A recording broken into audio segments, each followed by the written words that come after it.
Hey, YouTube. Nice to see everybody today. Hey, Doug, how are you doing? Doing great for Friday, Deb. Right? Right. I can't Yeah. believe it's already Friday. Oh man, the week went quick. A lot Right. going on everywhere. So, Yes, for sure, for sure. So what are we talking about today? I know we're going to talk a little bit about Bitcoin, my favorite subject. right. We're going to go in a little bit about Bitcoin, and then on tomorrow's call, we're going to go a little bit into Otherverse and its token again tomorrow because a lot going on there. Super exciting. But today I thought, there's a lot of questions in the market about Bitcoin and what's going on with Bitcoin and stuff. And, there was an article posted on the 10th, which was 2 days ago, that I think, some people probably read, a lot of people probably missed. And so I think it's probably good that we talk about that. So I'll share my screen and we'll make this as kind of an interesting one from I think a couple of standpoints, guys. Um, we wonder, and we often ask, why is Bitcoin going down? We just had the halving, and every time, events happen, you you have to look at, all of the factors, all of the fundamentals, all the technicals that are going on, right? And let me get rid of some of these dots here if I can, and so we can see. And I'll turn them back on because I want to show some things. We had a high here of 73 almost, and we've been coming down. And I think, we had about a 23% down. Still not a really big deal unless you bought at the very top.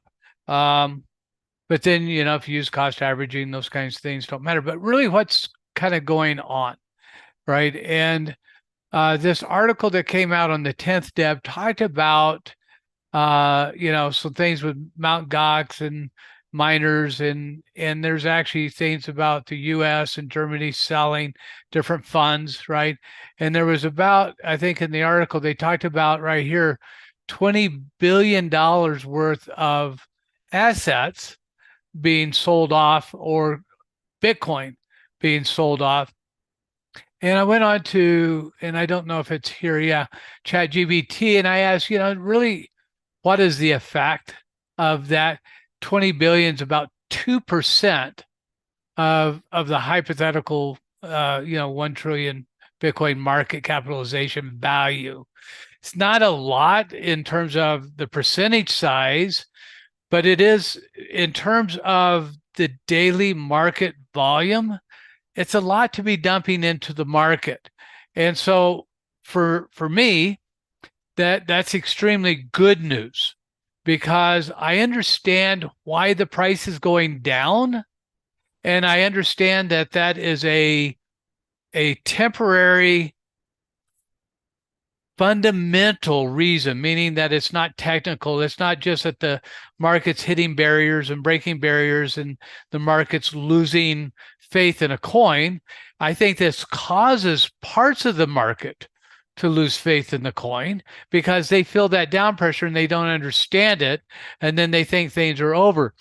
But really, what I think is happening here is that we have a fundamental event where multiple entities that are holding lots of Bitcoin that aren't in it for the long term. They're not a BlackRock, they're not a Michael Saylor, they're not you and I, where they're really interested in holding Bitcoin till it goes to $1 million, or 300,000. That's not their goal, right? That's my goal and maybe some of your goals, right?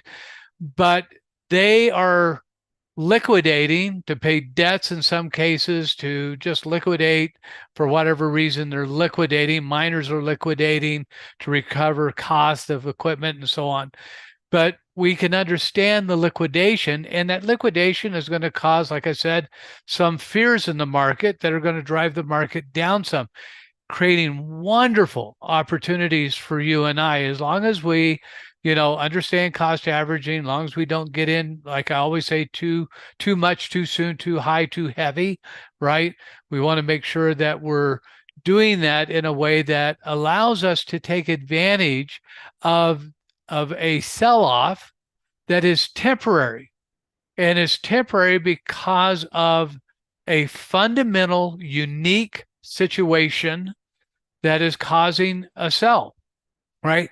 Anytime we can understand that, we can understand, yeah, we can buy on barriers. If that barrier breaks, we wait for another barrier to show, then we cost average in, and we use these kind of opportunities as traders to better our position and accumulate more assets or more coins.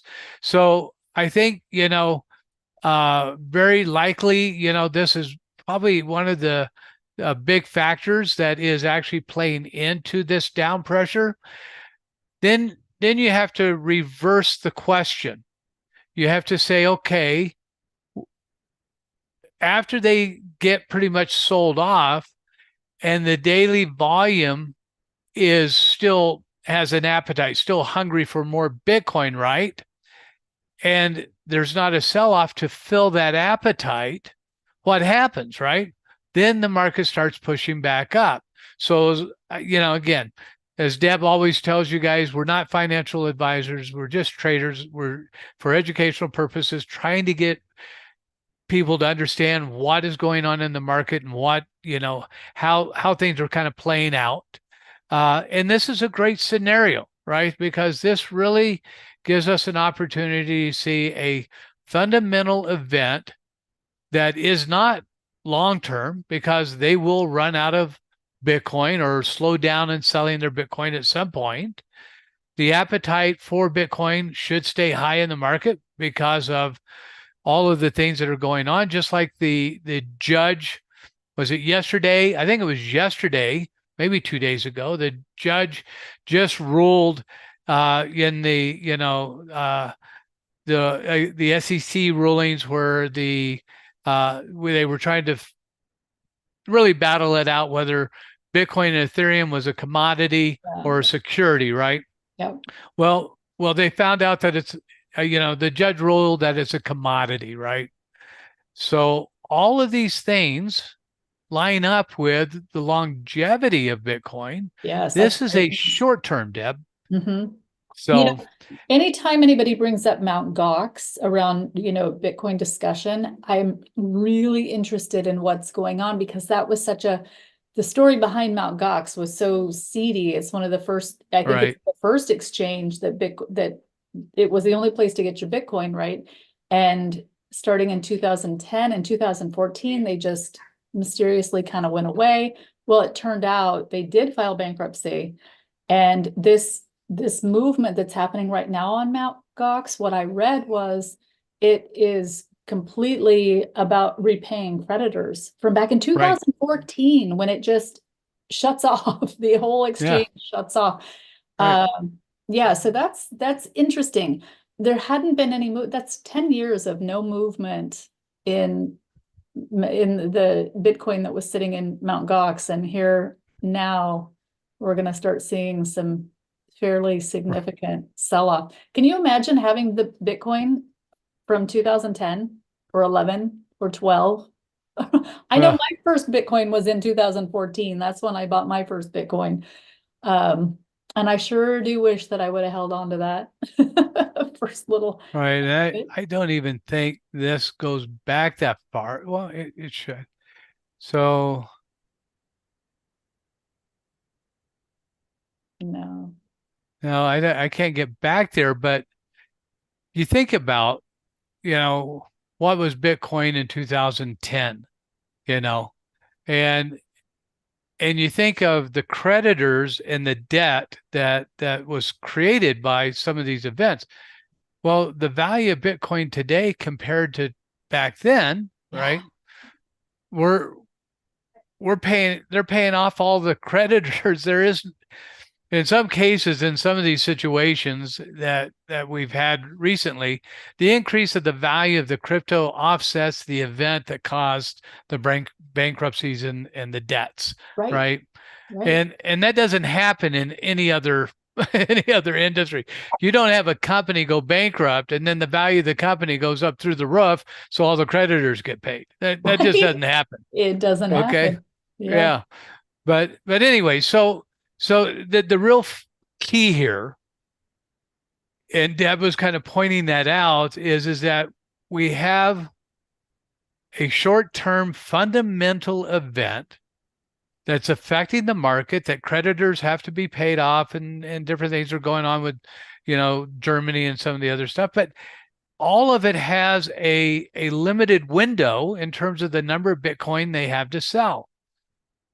When that is done, when that begins to run out and that begins to slow down, and the appetite for Bitcoin stays high, which, given what the ruling like we just had and what BlackRock and others are doing, the appetite, I believe, has to stay high. And so then there's nobody else to dump that kind of volume into the market. The only thing for the coin to do is demand, which is the market's demand for the coin will stay high, then potentially the market goes up. So again, this creates a wonderful opportunity for us to potentially accumulate more as the market drops. If it drops a little bit more, we can accumulate more. We can look for barriers to buy on. We can look for those things technically, because the market's going to, if something's dropping, they're going to look technically to where it might stop or hold, and it'll try to hold. That creates the opportunities for us to buy. So wonderful, wonderful, wonderful time, because I almost really clearly tie the event to the market action. And when you can do that, then with a different level of understanding and confidence, you can trade. And so really, really like, Deb, where we're at. I like it too. I look at the number 58. I'm still, why can I get excited about a potential $6,000 Bitcoin? Okay, I know it's probably never ever going to happen, but I can still get excited about it because, Doug, you taught me, and we don't know, none of our traders trade margins. Nobody Right. lever. We trade with real money, like only our money. And so if you have an asset and it goes down in value, you just hold on to the asset until it goes back up. My house went down in value at one point, and I didn't run off trying to sell it. Like, that's the last Really? thing I'm gonna do. You didn't Yeah, swap your house for a shopping cart? no, I decided to go ahead and just write it out and look at it now. But But the difference with your house, Deb, is that there was no way for you to cost average your home unless you had money and you went out and bought another home at a much lower value and right, turned that into a rental or something. Maybe you could kind of think of cost averaging that way. But like here, this black dot, and we'll look at it here. Let me go back to hourly. We can see that nSights cost average, my trade that was higher was up here and brought my trade down to here. And it did it automatically, right? Because I have that one set up. It's this one right here. And it's currently, showing the negative position, but very manageable. And we can see that if it will populate up here. must have been the first one, Doug, the top one. Okay. Yeah. I think I got to refresh here. Oh,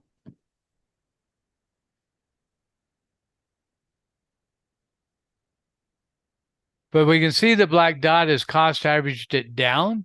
And so unlike your house where you can't do that with your home, you can't cost average your home, but we can here. We can use, different money managements, or not different. We really just use a pretty sophisticated cost averaging system to manage our trades. right. And we can see right here that it did it automatically.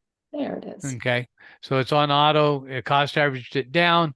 It brought it to a place now where, if the market bounces back up, and it gets up enough into the profit that I want, it'll close that trade. It hasn't cost averaged this one yet. And if the market drops more, it'll cost average this one. So I have two trades that are live here that the system's managing, and it's managing this down move in a way that makes it position itself that gives me a higher probability of closing the trade sooner and coming out in profit much quicker. So, Love it. yeah, especially when we understand the event. Now, when we get into coins that are just dropping, and they may be like meme coins or other coins that don't have really strong utilities, we don't understand why they might be dropping. That's a different scenario, because we can't see that the social sentiment is going to come back and stay with that coin. That coin could go away, right? But when we're talking about Bitcoin and we can see a pretty good correlation to events, to market action, then yeah, it makes the game really easy. I think it's like playing poker, Deb, and I'm not a gambler. In fact, I hate gambling. Yeah. I'm not a gambler, but if I can see the other guy's hand and I know he has 2 2s and I have 5 aces, right? I feel pretty confident, right? Right, right. So, If you have I five liken this onto aces, that. Yeah. you have five And aces. and I still I still I I want to still check wouldn't up go your all sleeve. in, Deb. I want to check up your sleeves if you have five aces. I know the deck only has 4, but I have 5 and I was, Yeah, that's so well, well, I guess I have to throw a joker in there or something, right? 4 something. aces and a joker. There you go. Well, this So, is yeah, this is exciting stuff. I'm excited. I think we've got big things going on with Bitcoin. And it's so important, and you've taught us this, Doug. It's so important to understand what is happening behind the scenes. We see right. these coins, and really I'm only talking about Bitcoin, Ethereum, the big coins that obviously have utility in our big, coins. When you start seeing them drop, it does make you wonder, what the heck's going on? When you see a meme coin drop, you know that their community is mad at something. They're just mad at something, or they Right. got another shiny object that they're going to promote for a while until they all get excited again to come back to the meme coin, make somebody believe that, something huge is going on in the background. Everybody jumps in and buys it. It goes up. And then those people, usually the cheerleaders who are the ones getting everybody to come buy the coin, they sell theirs when it gets up at the top. That's what Yeah. happens in the meme It, coin it industry. does. Yeah, Yeah. it does. And I'll give you guys a parting gift here, okay? There's another way that this happens, okay? There's new coins or new tokens, new utilities coming out like the utility Blast, right? I think it's a layer 2 chain. And they did a very large airdrop, right? Believing that most of their people were going to hold the coins that did the airdrop. Well, we saw 65% of the people they airdropped to sold off almost immediately. This is very similar to that. Mhm. The utility of Blast is a very strong utility. But when they did the airdrop, it created a surplus in the market, and some people wanted to get their money. They were a little greedy, right? It drove the market down. And when that happens, we saw lots of times a significant bounce after that happened. So there's other ways that this same scenario with Bitcoin is happening right now that we can actually see in other coins. And any coin that's having an airdrop, some don't sell off. Some of the communities, you were just talking about community, Deb, some of Yeah. the communities are very faithful and they don't sell off. But if we see the community sell off, it creates, and we know the utility is strong, the actual technology is strong, then that creates a tremendous opportunity for us, Yes. they drop and they drop 60, 70%, but to go back up to their high, we're going to make 150+% in that same move. So it creates tremendous opportunities for us to turn money and fairly Yeah. quickly. And so super exciting. Yeah. There's nothing So better than a clearance sale. yeah, and with understanding that the manufacturer didn't go out of business, right? Right. Yes, You know, yes, you, yes. Yeah, you don't want to get stuck with an obsolete object, right? That you can't Right. Right. do anything with, right? But if you have a clearance sale and the everything is still the underlying technology, the underlying fundamentals and technicals haven't changed. What has happened was a temporary Yeah. fundamental change Yeah. because of an event. Then we can understand cost average, yes, and then make that bounce back up and turn, 40, 50, 80, 100% moves in those type of situations, and do it with knowledge and understanding about what's going on, not just gambling, not the five aces, Deb, Yeah. just gambling and hoping that you're going to win, right? Right. So, Yeah. Gambling and well, Deb, hopium are not what we yeah, want to hopium deal in is, for sure. yeah, I used to teach a whole class on hopium. So, Also, I was careful to use the word clearance instead of fire. So clearance sale, fire sales, I want to stay away from fire sales. Go clearance, for the yeah, clearance. absolutely. Well, guys, Awesome. thank you, Deb. Thank you. Appreciate it. Thank you, Doug. Uh, I'll turn it over to you, and I appreciate everybody being here on a Friday. Awesome. Well, if you like what you saw on nSights DeFi Trader, that is our platform that we have. You can go to nsightsdefitrader.io and learn all about nSights. You can come on in and get a free trial if you like, where we'll let you get 10 wins before you start having to think about a subscription. We're really excited about it, and we'd love to have you join us. So follow us to Discord. You'll find the link inside this live. Follow us to our website. You'll find that link there as well. And we look forward to seeing you tomorrow morning, 7 a.m. Pacific, guys. We get on and do a hour-long class. So please come join us. You'll find the link to that also in this description. All right. And you'll find it in our Discord. That's a better place to go. Go into our Discord. Yeah. You'll find all the information there. All right, Doug, that's it. Thank you so much. You're amazing. And we'll see you again on Monday. We'll come.